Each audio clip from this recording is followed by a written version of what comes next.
ఇయం ఆకాశవాణి సంప్రతి వార్తాः శ్రూయంతాం ప్రవాచక Baladevananda Sagara. Hello guys, welcome to day 5 of C programming. So last వీడియోలో మనం operators అంటే ఏంటో డిస్కస్ చేసినాం. సో ఈ వీడియోలో మనం కండిషనల్ స్టేట్మెంట్స్ అంటే ఏంటో డిస్కస్ చేద్దాం. సో మనకు కండిషనల్ స్టేట్మెంట్స్ అనగా మనకు చాలా టైప్స్ అయితే ఉంటాయి, like if statement, if else statement, nested if statements and switch statements. So ఈ వీడియోలో మనం ఇఫ్ స్టేట్మెంట్స్ గురించి డిస్కస్ చేద్దాం, అలాగే ఇఫ్ ఎల్స్ స్టేట్మెంట్స్ గురించి డిస్కస్ చేద్దాం, అలాగే నెస్టెడ్ ఇఫ్ స్టేట్మెంట్స్ గురించి కూడా డిస్కస్ చేద్దాం. సో ఒకవేళ ఈ వీడియో మీకు యూస్ఫుల్ అనిపిస్తే లైక్ చేయడం, కమెంట్ చేయడం అయితే మర్చిపోకండి. ఎందుకంటే మీరు వీడియోతో ఇంటరాక్ట్ అవుతే ఈ వీడియోని యూట్యూబ్ ఇంకా చాలామందికి సజెస్ట్ అయితే చేస్తుంది. So let's get started. First of all మనకి కండిషనల్ స్టేట్మెంట్ అంటే ఏంటో తెలుసుకుందాం. సో మనం ప్రోగ్రామ్ రాసేటప్పుడు ఒక కండిషన్ని రాసుకుంటాం. ఒకవేళ కండిషన్ ట్రూ అయితే మనకు కొన్ని సెట్ ఆఫ్ స్టేట్మెంట్స్ అనేవి ఎగ్జిక్యూట్ అవుతాయి. సో మనకి ఇక్కడ డిఫరెంట్ కండిషనల్ స్టేట్మెంట్స్ ఉన్నాయి. If statement, if else and nested if, switch అని చెప్పేసి. సో ఫస్ట్ మనం ఇఫ్ స్టేట్మెంట్ గురించి డిస్కస్ చేద్దాం. సో ఇక నేను మన హెడర్ ఫైల్ ఇంక్లూడ్ చేసుకుంటున్నా, యాష్ ఇంక్లూడ్ stdio.h. దాని తర్వాత నేను మన మెయిన్ ఫంక్షన్ని రాసుకుంటున్నా, int main curly braces return 0 semicolon. So ఇప్పుడు ఒక వేరియబుల్ని డిక్లేర్ చేస్తున్నా, ఇంట్ ఏ అని చెప్పేసి, ఇంట్ ఏ సెమికాలన్. సో ఇప్పుడు ఆ ఏ యొక్క వాల్యూని మనం యూజర్ దగ్గర నుండి తీసుకుందాం. సో యూజర్ దగ్గర నుండి ఎలా తీసుకుంటామంటే by using scanf function. So first నేను ఒక స్టేట్మెంట్ని ప్రింట్ చేస్తున్నా, printf enter the value for a new line semicolon. So ఇప్పుడు నేను ఆ ఏ యొక్క వాల్యూని ఇన్పుట్ తీసుకుందాం, scanf %d, ampersand a semicolon. So మనం ఏ యొక్క వాల్యూని ఇన్పుట్ తీసుకున్నాం యూజర్ దగ్గర నుండి. సో ఇప్పుడు నేను ఇఫ్ స్టేట్మెంట్ని రాసుకుంటున్నాం, if a greater than 15. So ఇక్కడ ఏ గ్రేటర్ దెన్ 15 అనేది మన కండిషన్. ఒకవేళ కండిషన్ ట్రూ అయితే మనకు ఇఫ్ బ్లాక్లో ఉన్న స్టేట్మెంట్స్ అనేవి ఎగ్జిక్యూట్ అవుతాయి. అంటే ఇప్పుడు నేను ప్రింట్ స్టేట్మెంట్ రాస్తున్నా కదా, అది మనకు అవుట్పుట్ కింద ప్రింట్ అవుతుంది. ఎప్పుడు ఏ గ్రేటర్ దెన్ 15 కండిషన్ ట్రూ అయితే. సో ఒకవేళ ట్రూ అయితే ఇది ప్రింట్ చేస్తున్నాం, the enter number %d is greater than 15. So %d అనేది మనకి ఇక్కడ ఏ యొక్క వాల్యూ. సో అందుకని ఏ రాసుకున్నా సెమీకాలన్. ఇక్కడ నేను న్యూ లైన్ క్యారెక్టర్ కూడా యాడ్ చేస్తున్నా. సో మనం ఎల్స్ గురించి తర్వాత డిస్కస్ చేద్దాం. ఇప్పుడు ఇంకొక ఇఫ్ స్టేట్మెంట్ రాసుకుందాం, if a less than 15. So మనకు ఏ గ్రేటర్ దెన్ 15 అనేది కండిషన్ ఫాల్స్ అయింది. సో అప్పుడు ఏ వాల్యూ 15 కంటే తక్కువ ఉండొచ్చు, లేకపోతే ఈక్వల్ ఉండొచ్చు. సో మనం ఏ లెస్ దెన్ 15 కండిషన్ కూడా చెక్ చేద్దాం. So if a less than 15 curly braces print F the entire number is %d, the entire number %d is less than 15 అని మనం ప్రింట్ చేసుకుందాం. ఎప్పుడు ప్రింట్ చేసుకుంటాం అది, ఒకవేళ మన కండిషన్ ట్రూ అయితే, అంటే ఏ లెస్ దెన్ 15 అయితే. సపోజ్ మనం ఏ యొక్క వాల్యూ 9 తీసుకుంటే 9 లెస్ దెన్ 15 ట్రూ కాబట్టి మనకు the enter number is less than 15 అని వస్తుంది. ఒకవేళ ఏ వాల్యూ 16 అయితే 16 గ్రేటర్ దెన్ 15 ట్రూ అవుతుంది కాబట్టి the enter number 16 is greater than 15 అని మనకు ప్రింట్ అయిపోతుంది. సో ఇది బేసికల్గా మనకు ఇఫ్ స్టేట్మెంట్స్ గురించి. సో ఒకవేళ మన కండిషన్ ట్రూ అయితే ఆ ఇఫ్ బ్లాక్లో ఉన్న స్టేట్మెంట్స్ అనేవి ఎగ్జిక్యూట్ అయితే, ఒకవేళ కండిషన్ ఫాల్స్ అయితే ఏమవుదు. సో మన కోడ్ని నేను బిల్ చేసి రన్ చేస్తున్నా, బిల్ అండ్ రన్. సో ఇప్పుడు నేను ఏ ఒక్క వాల్యూని ఎంటర్ చేస్తున్నా. సో ఏ వాల్యూ నేను 12 ఎంటర్ చేసిన కాబట్టి మన సెకండ్ ఇఫ్ స్టేట్మెంట్ ఎగ్జిక్యూట్ అయింది, the enter number 12 is less than 15 అని. సో ఇక్కడ మనం చూద్దాం. సో ఏ వాల్యూ మనం 12 తీసుకున్నాం. So 12 greater than 15. So condition falls కాబట్టి ఆ ఇఫ్ స్టేట్మెంట్ ఎగ్జిక్యూట్ కాలే. సో మళ్ళీ మనం సెకండ్ ఇఫ్ స్టేట్మెంట్కి వచ్చినాం, 12 లెస్ దెన్ 15 ట్రూ కాబట్టి మనకు ఆ లైన్ అనేది అక్కడ ప్రింట్ అయిపోయింది, the enter number 12 is less than 15 అని. సో ఇది బేసికల్గా మనకి ఇఫ్ స్టేట్మెంట్స్ గురించి. సో ఇప్పుడు ఇంకొక ఎగ్జాంపుల్ తీసుకుందాం, అంటే గ్రేటర్ దెన్ కేసు. సో నేను 17 తీసుకున్నాను కాబట్టి 17 గ్రేటర్ దెన్ 15 అంటే మన ఇఫ్ కండిషన్ ట్రూ అయింది. సో ఇఫ్ కండిషన్ ట్రూ అయింది కాబట్టి మనకు ఫస్ట్ ఇఫ్ బ్లాక్లో ఉన్న స్టేట్మెంట్ అనేది ప్రింట్ అయిపోయింది. So the enter number 17 is greater than 15 అని మనకు అవుట్పుట్ కింద వచ్చింది.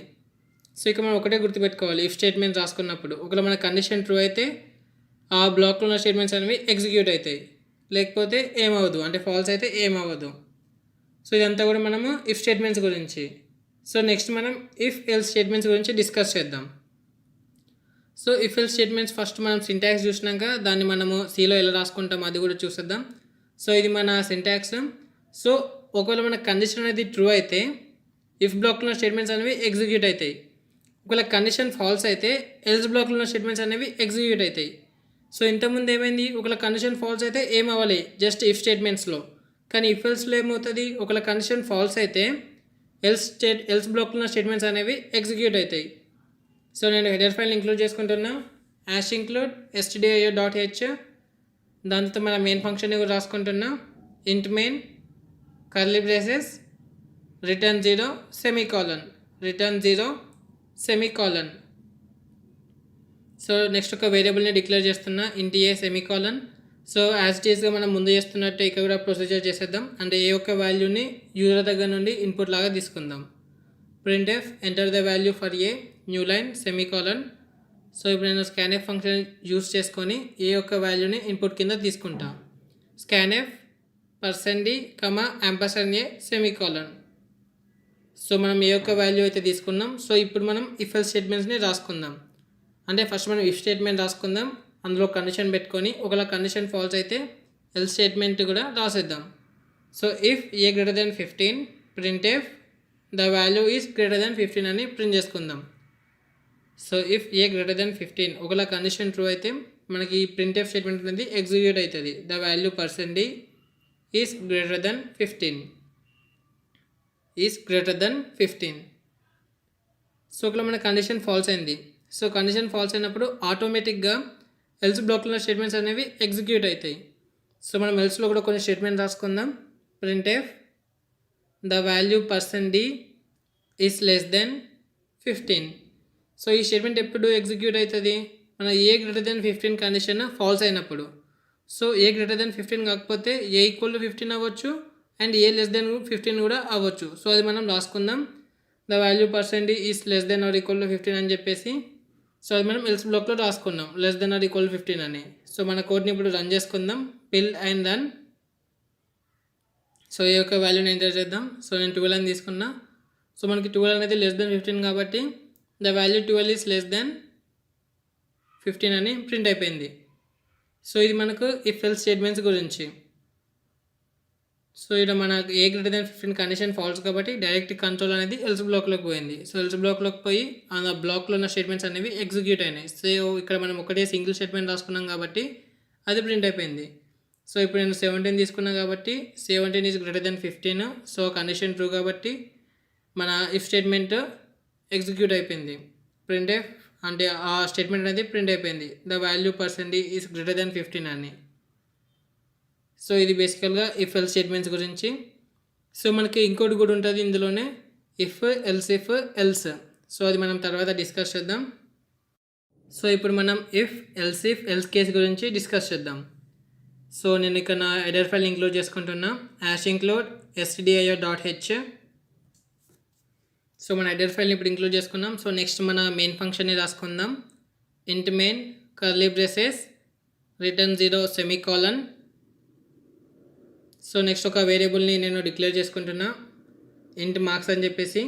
ఇంట్ మార్క్స్ సెమీకాలన్. సో ఈ మార్క్స్ యొక్క వాల్యూని మనం యాజ్ యూజువల్గా ఇంతకుముందు చేసినట్టు యూజర్ దగ్గర నుండి తీసుకుందాం. So printf enter the marks new line semicolon. So మనం స్కాన్ఎఫ్ ఫంక్షన్ యూజ్ చేసుకొని మార్క్స్ యొక్క వాల్యూని తీసుకుందాం. Scanf %d, ampersand marks, marks semicolon. So first మనం మన ఇఫ్ స్టేట్మెంట్ రాసుకుందాం, దాంతో ఎల్స్ ఇఫ్ రాద్దాం, దాని తర్వాత ఎల్స్ రాద్దాం. సో ఎల్స్ ఇఫ్ ఏంటో నేను అప్పుడు ఎక్స్ప్లెయిన్ చేస్తే రాస్తున్నప్పుడు. సో ఫస్ట్ మనం ఇఫ్ స్టేట్మెంట్ని రాస్తున్నాం. So if marks greater than 90, ఒకవేళ మార్క్స్ అనేది 90 కన్నా ఎక్కువ అయితే మనం ఈ స్టేట్మెంట్ని ప్రింట్ చేసుకుందాం, అవుట్ స్టాండింగ్ అని చెప్పేసి, అవుట్ స్టాండింగ్ పర్ఫార్మెన్స్. సో ఒకవేళ మార్క్స్ 90 కన్నా ఎక్కువ ఉంటే అవుట్ స్టాండింగ్ పర్ఫార్మెన్స్ అని మనం ప్రింట్ చేద్దాం. Outstanding performance new line semicolon. So ఇప్పుడు నేను ఎల్సిఫ్ యూజ్ చేస్తున్నా. సో ఎల్సిఫ్లో కూడా మనం కండిషన్ రాసుకుంటాం. Marks greater than 70 and less than or equal to. So and కోసం మనం డబల్ యాంపర్సెంట్ సింబల్ వాడతాం. Marks greater than 70 ampersand marks less than 90.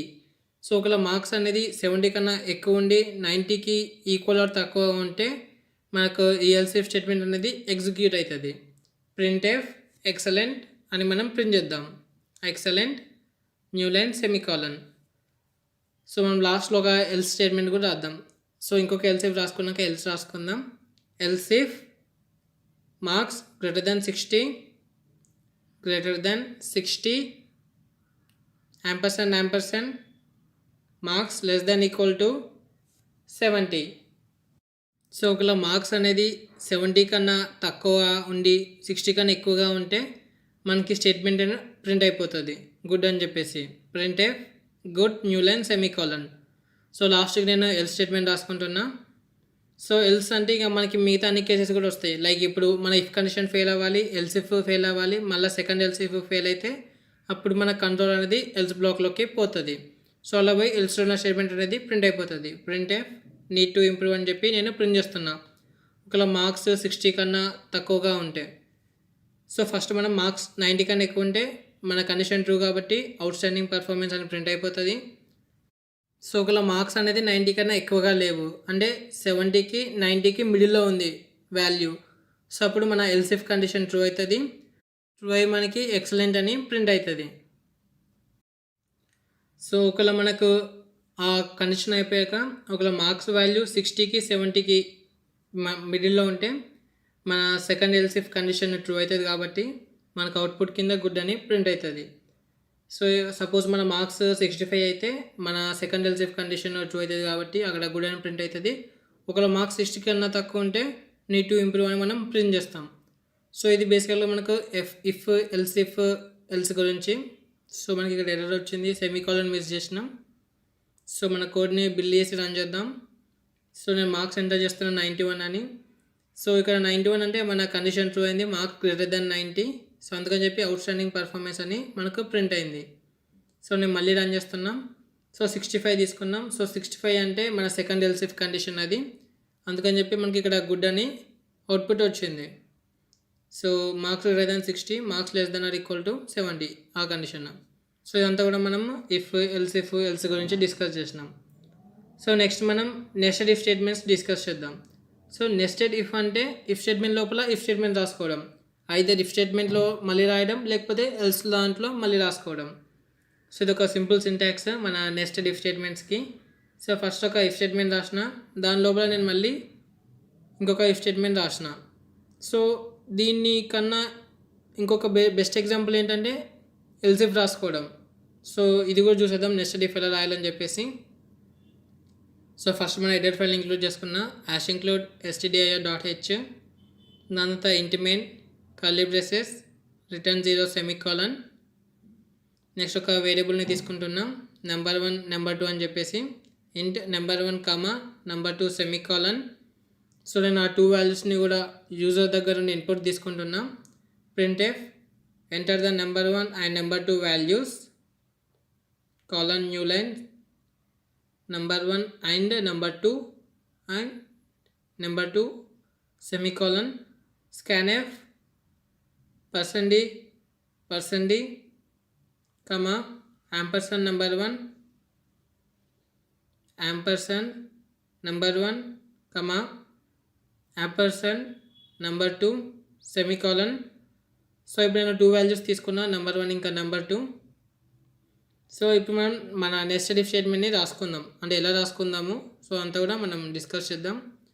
So ఒకవేళ మన నెంబర్ 1 నెంబర్ 2 రెండు వాల్యూస్ ఈక్వల్ అయితే if number 1 equals to number 2, so మన condition 2 అవుతుంది కాబట్టి మన ఇఫ్ స్టేట్మెంట్ అనేది ఎగ్జిక్యూట్ అవుతుంది.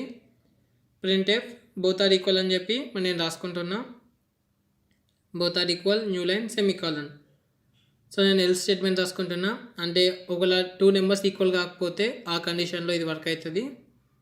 సో దీని లోపల నేను మళ్ళీ ఇఫ్ ఎల్స్ స్టేట్మెంట్ రాస్తున్నా. సో నెక్స్ట్ ఇఫ్ బేసికల్గా ఏంటంటే ఇఫ్ స్టేట్మెంట్ లోపల మళ్ళీ ఇఫ్ రాయడం, అంటే ఐదర్ ఇఫ్ స్టేట్మెంట్లో రాసుకోవచ్చు లేకపోతే ఎల్స్ స్టేట్మెంట్లో మళ్ళీ ఇఫ్ ఎల్స్ రాసుకోవడం అన్నట్టు. సో ఇది బేసికల్గా నెక్స్ట్ ఇఫ్ స్టేట్మెంట్స్ అంటే. So number 1 greater than number 2 అయితే నేను గ్రేటర్ దెన్ నెంబర్ 1 కమా నెంబర్ 2 అని రాస్తున్నా. ఒకవేళ నెంబర్ 1 లెస్ దెన్ నెంబర్ 2 అయితే అది ఎల్స్ స్టేట్మెంట్ ఇంకా దానికోసం. సో అది కూడా నేను ప్రింట్ చేస్తున్నా. ప్రింట్ ఎఫ్ లెస్ దెన్ కమా నెంబర్ 1 కమా నెంబర్ 2. సో ఇది బేసికల్గా మన nested if statement. So first ఏం చేసినాము, ఒకవేళ 2 ఈక్వల్ కాదని చెప్పి చెక్ చేసినాం. ఒకవేళ 2 ఈక్వల్ కాకపోతే ఏది గ్రేటర్ దెన్ ఏది లెస్ దెన్ అని చెప్పి కూడా మనం ప్రింట్ చేస్తున్నాం. సో మన కోడ్ని ఇప్పుడు రన్ చేద్దాం, బిల్డ్ అండ్ రన్. సో నేను 2 వాల్యూస్ని తీసుకుంటున్నా, 5 ఇంకా 6 అని చెప్పేసి 5, 2 అని తీసుకున్నా. So number 1 greater than number 2 కాబట్టి 5 గ్రేటర్ దెన్ 2 అని మనకు అవుట్పుట్ కింద ప్రింట్ అయిపోయింది. సో మనకు ఈ కండిషన్ వచ్చింది, నెంబర్ 1 గ్రేటర్ దెన్ నెంబర్ 2 అంటే ఎల్స్ దాంట్లో ఇఫ్ స్టేట్మెంట్ ఎగ్జిక్యూట్ అయింది. సో నెక్స్ట్ 6, 6 తీసుకుంటే బోత్ ఆర్ ఈక్వల్ అని చెప్పి వచ్చింది. సో ఈ వీడియో కానీ మీకు నచ్చినట్టయితే వీడియోని లైక్ చేయడం మర్చిపోకండి, అలాగే మీ ఫ్రెండ్స్ అందరూ కూడా ఈ వీడియోని షేర్ చేయండి. So thank you for watching, keep learning.